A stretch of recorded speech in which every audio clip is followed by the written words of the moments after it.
Bitcoin ayer cayó un 13% en pocas horas, causando pánico entre traders e inversores, pero ¿volverá a pasar? ¿La próxima vez tendrá una recuperación tan rápida?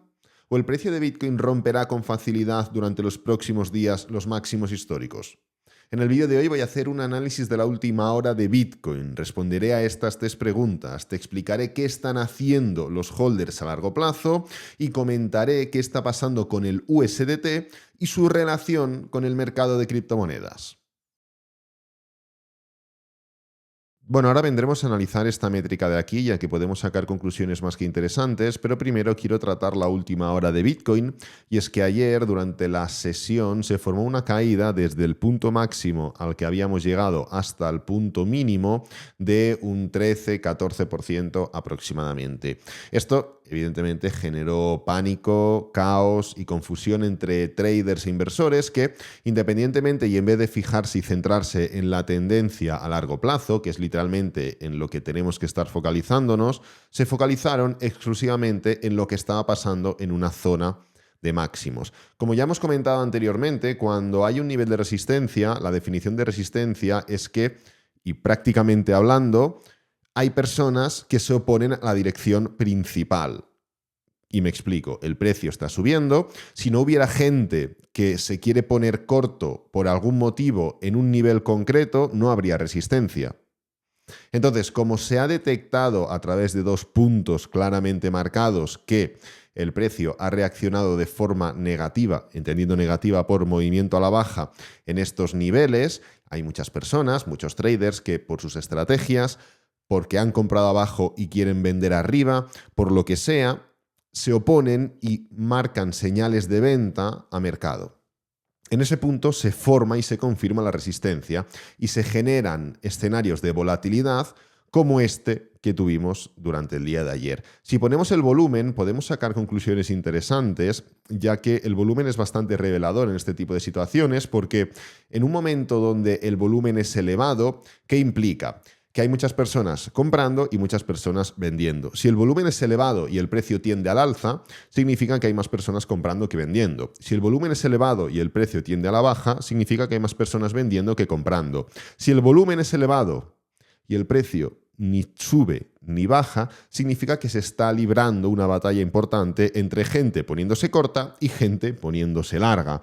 Y es justamente lo que de entrada estamos viendo ahora. Estamos viendo un pico de volumen importante, ya tuvimos un primer pico a finales de febrero, el precio se medio deshinchó, hemos tenido otro pico, seguimos dentro de ese crecimiento, independientemente de que ahora el volumen sea claramente inferior al volumen máximo, seguimos dentro de ese escenario de volumen creciente, pero es que además, si lo medimos desde un término un poquito más global, podemos ver cómo el volumen durante las últimas semanas ha tendido al alza y seguimos dentro de ese desarrollo alcista.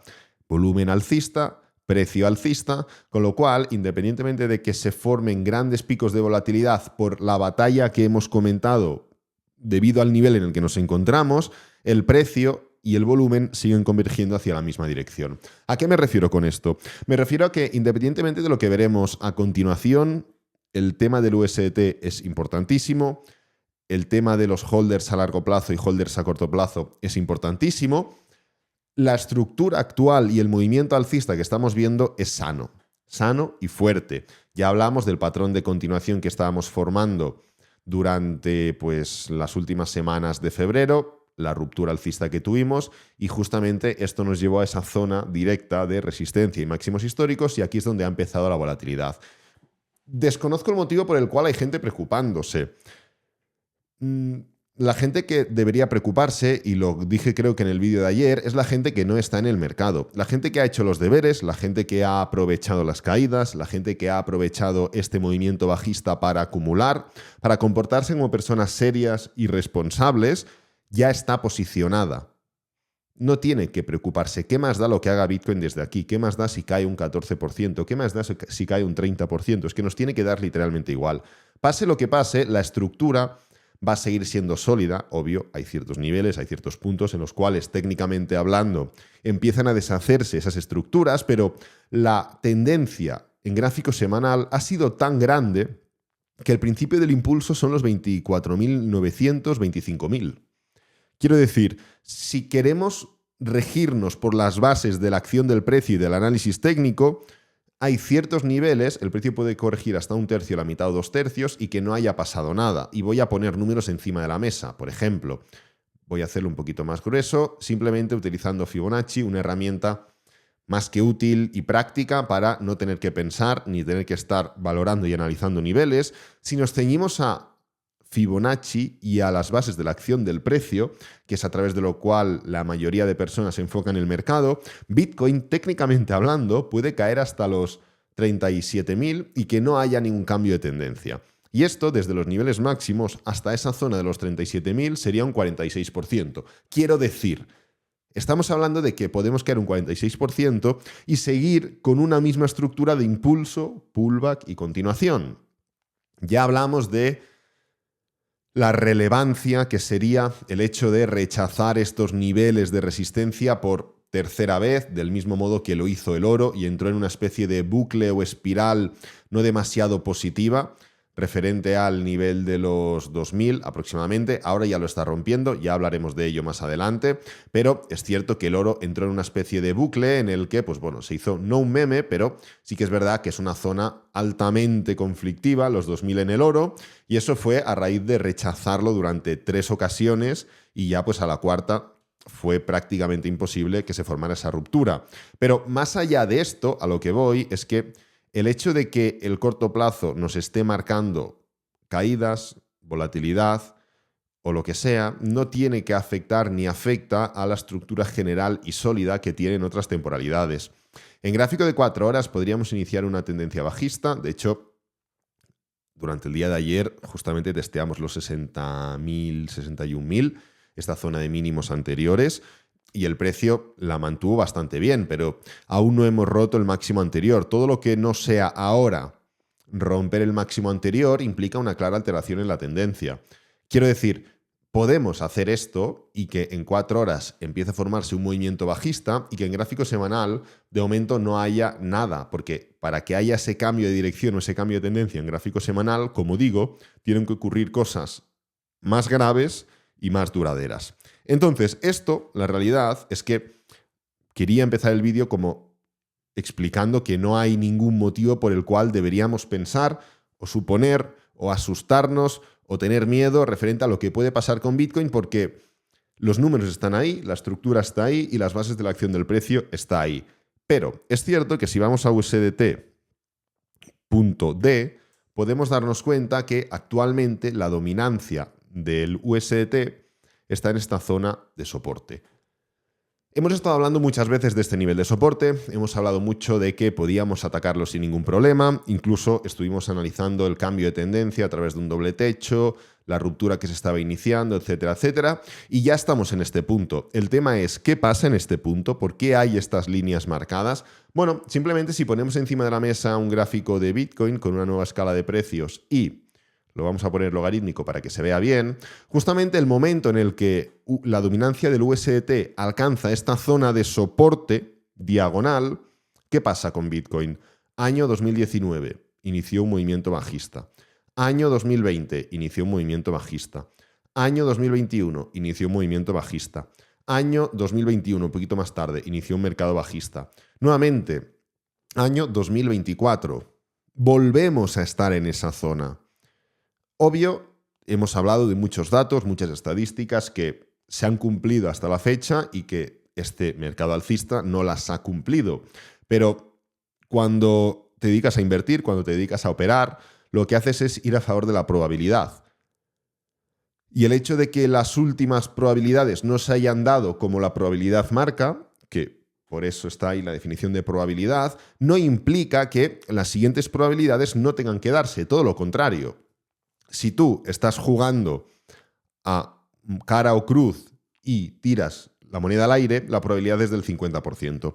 Si ha salido 100 veces cara seguidas, no quiere decir que la siguiente vez que vayas a tirar la moneda es más probable que salga a cruz. Sigue siendo un 50% de probabilidades. Pues esto es lo mismo.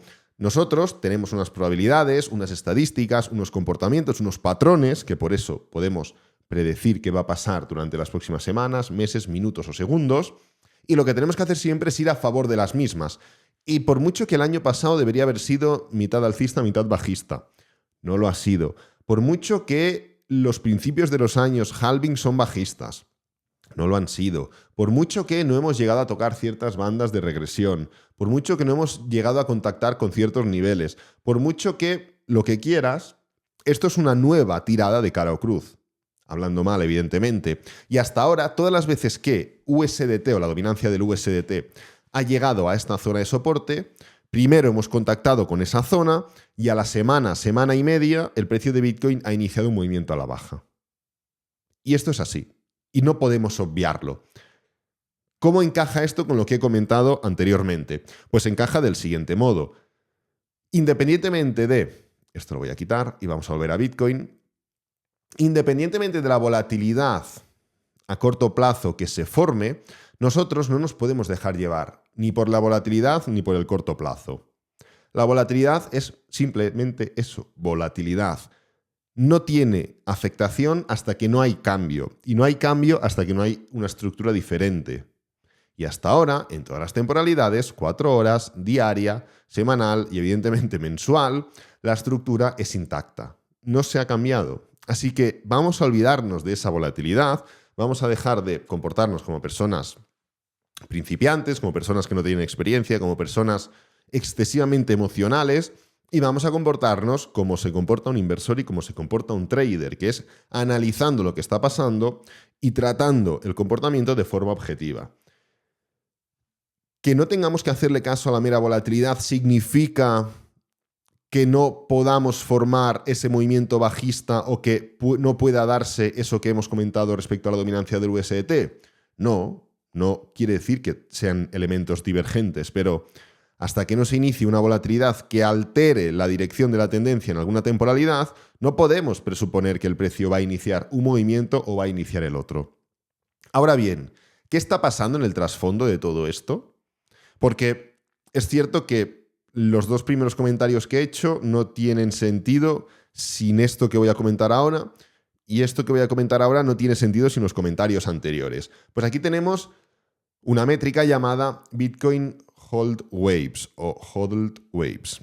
Si oculto todo y analizamos lo que pasa en LTH, nos damos cuenta que los holders a largo plazo están empezando a soltar lastre, es decir, a quitarse parte de sus bitcoins de encima. Oye, Alex, ¿cómo lo sabes? Bueno, pues si haces zoom aquí, es verdad que es muy genérico, pero si lo hacemos un poquito más grande, bueno, nos damos cuenta que el movimiento está iniciando a invertirse, está iniciando un movimiento a la baja. Y yo creo que incluso desde aquí, si nos focalizamos aquí en lo que está pasando en esta parte del gráfico, parte superior derecha, estamos viendo cómo decrece.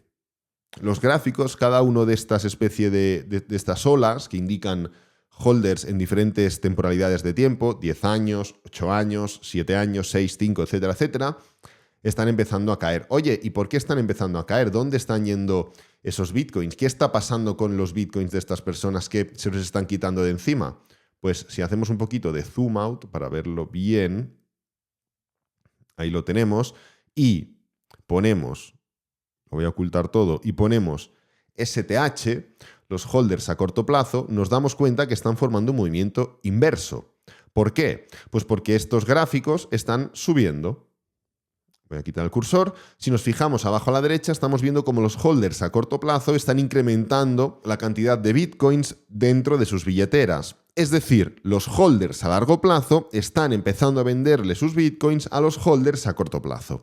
Esto implica que vayamos a tener una caída, vayamos a tener un mercado bajista otra vez o alguna historia de estas. La respuesta es no. No tiene una implicación directa y no tiene por qué significar nada ni a corto plazo ni de regla de 3. Pero es cierto que estamos viendo cómo las personas que hasta ahora estaban llevando el precio de Bitcoin al extremo, lo que están haciendo es empezarse a quitar sus bitcoins de encima. Yo no llevo 10 años holdeando Bitcoin. No sé si alguno de los que está viendo este vídeo pues lleva ese tiempo holdeando Bitcoin, pero lo que está claro es que gran parte de estas personas están empezando a quitarse sus bitcoins de encima.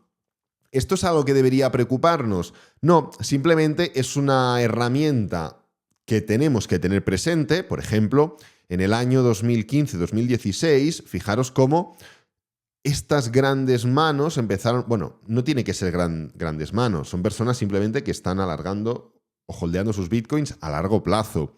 Pueden ser un bitcoin, o 2, o 0,5, no tengo ni idea, pero fijaros cómo estas personas que iban a largo plazo en el año 2015-2016 empezaron a quitarse sus bitcoins de encima.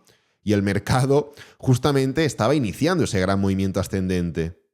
Estábamos saliendo del mercado bajista del año 2014-2015 y ya empezaron a quitárselo de encima. Así que tuvimos una corrección importante o un par de correcciones importantes de por medio, pero no implicó la finalización del mercado alcista. Eso sí, lo que tenemos que tener presente es que la situación en la que nos encontramos ahora invita a que las emociones del ser humano cada vez afloren más. Cuando le metes dinero a alguien delante y ahora mismo no está perdiendo Bitcoin o no está perdiendo en Bitcoin prácticamente nadie, habrá algún desgraciado o desgraciada que está perdiendo, pero claro, con el precio de Bitcoin a 66.000, 67.000 y el máximo histórico en 68.000, ¿cuál es el porcentaje de personas que están perdiendo dinero? Pues muy poco, ¿no? Eso es evidente. Pues lo que está claro es que cuando la gente está ganando dinero y más gente principiante o que no se entera mucho de las cosas, los nervios salen. Lo que nosotros no podemos hacer es dejarnos llevar por esos nervios, aunque haya indicios y elementos de probabilidad que han terminado en movimientos correctivos, que no tendencias bajistas, sino movimientos correctivos. Así que nada, voy a dejar este vídeo por aquí, espero que te haya gustado, que te haya servido, que es lo importante. Si es así, dale a me gusta, suscríbete, compártelo con amigos, con la familia y nos vemos en el próximo vídeo. Adiós.